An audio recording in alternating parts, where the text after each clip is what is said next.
Hello guys, welcome to lucky foods. இன்றைக்கி lucky ஃபுட்ஸில் என்ன பார்க்க போகிறோன்னா ஒரு ஈவினிங் ஸ்நாக்ஸ் ரெசிபி தாங்க. வாங்க எப்படி செய்கிறதுன்னு பார்க்கலாம்.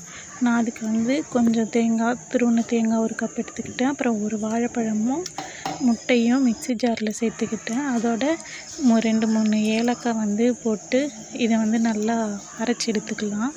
இந்த ரெசிபி பேர் என்னென்னா கோதுமை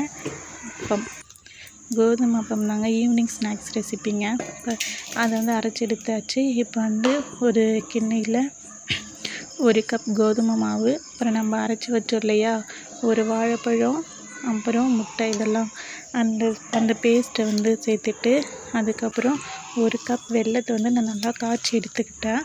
அந்த வெல்லத்தை சேர்த்துடலாம். இப்போ தேவையான அளவு உப்பு சேர்த்துக்கோங்க. உப்பு சேர்த்துட்டு அப்புறம் துருவின தேங்காய் இருக்கு இல்லையா, அதை சேர்த்துக்கலாம். அப்புறம் உங்களுக்கு இன்னும் ஸ்வீட் நிறைய நல்லா சாப்பிடுவீங்கன்னா எக்ஸ்ட்ரா கொஞ்சம் சர்க்கரை சேர்த்துக்கலாம். நான் 2 ஸ்பூன் சர்க்கரை சேர்த்துக்கிட்டேன். அப்புறம் துருவின தேங்காய் சேர்த்து இதெல்லாம் நல்லா ஒரு கெட்டி பதத்துக்கு நல்லா கலந்து விட்டு பேஸ்ட்டாக எடுத்துக்கலாம். பாருங்கள், சூப்பராக இந்த மாதிரி நல்லா கரைச்சி எடுத்தாச்சு. இதை ஒரு 1/2 அன் ஹவர் மூடி வச்சுட்டு அதுக்கப்புறம் நம்ம செய்ய ஆரம்பிக்கலாம்.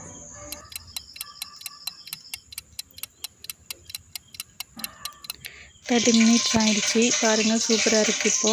இப்போ இதை நம்ம ஒரு சின்ன குழி கரண்டி எடுத்துகிட்டு ஒரு கரண்டி போட்டு செய்ய ஆரம்பிச்சிடலாம். நான் வானலில் தேவையான அளவு எண்ணெய் ஊற்றி ஒரு கரண்டியாக எடுத்து போட ஆரம்பிச்சிட்டேன். இந்த மாதிரி ஒன்று எடுத்து போட்டுக்கோங்க. இந்த மாதிரி ஒரு டைம் செஞ்சு கொடுத்தீங்கன்னா அப்புறம் உங்கள் வீட்டில் குழந்தைங்க இதே தாங்க கேட்பாங்க, வேறு எதுவுமே கேட்க மாட்டாங்க. செஞ்சு பாருங்கள், டேஸ்ட்டாக இருக்கும். அது போடும்போதே உப்புன்னு உப்பிட்டு வரும், ஏன்னா முட்டை சேர்த்துருக்கிறதுனால.